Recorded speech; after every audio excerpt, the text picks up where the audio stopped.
Pepo tokara. Pepo toka. Pepo toka. Amen. Amen. Yet I say thank you. Thank you, Lord. Mpigie Mungu makofi.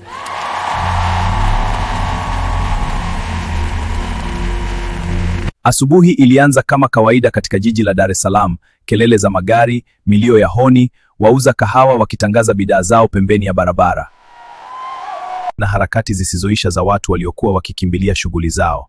Lakini nyuma ya pilikapilika hizo za kawaida, kulikuwa na hadithi iliyokuwa inajificha, nzito na ya kutatanisha. Mchungaji Daniel alikuwa maarufu sana mjini.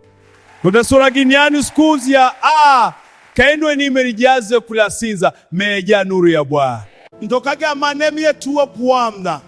Kanisa lake lililokuwa eneo la Sinza lilijaa kila Jumapili, na hata siku za kawaida watu walifurika wakitafuta msaada. Alijulikana kwa miujiza, wagonjwa walidai kupona, wafanyabiashara walishuhudia mafanikio baada ya maombi yake, na hata waliokuwa wamekata tamaa walipata tumaini jipya. Kumtumikia Bwana ni chanzo cha maarifa, azima mtoe sadaka kwa Bwana.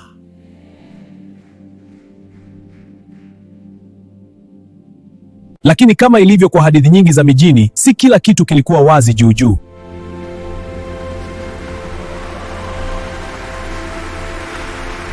Amina, mwandishi wa habari kijana aliyefanya kazi karibu na Kariakoo, alianza kuvutiwa na hadithi za mchungaji huyo.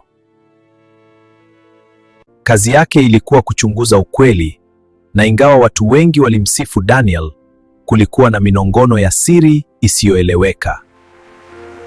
Baadhi ya watu walidai kuwa mafanikio ya mchungaji huyo yalikuwa ya ghafla mno.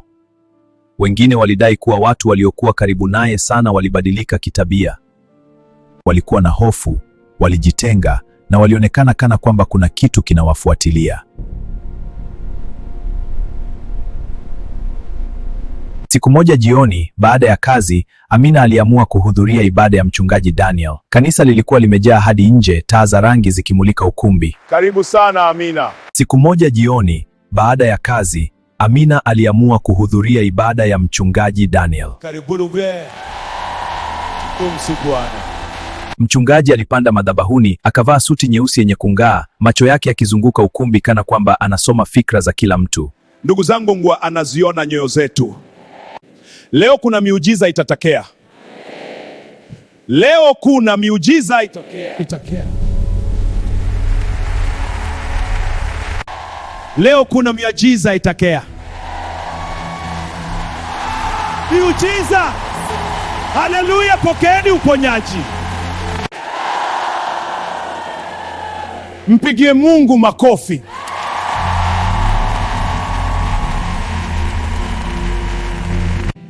Pepo tokara. Pepo toka. Pepo toka. Amen. Amen. Yet I say thank you. Thank you, Lord. Lakini Amina hakushangilia. Aliona kitu tofauti, kitu kisichoeleweka.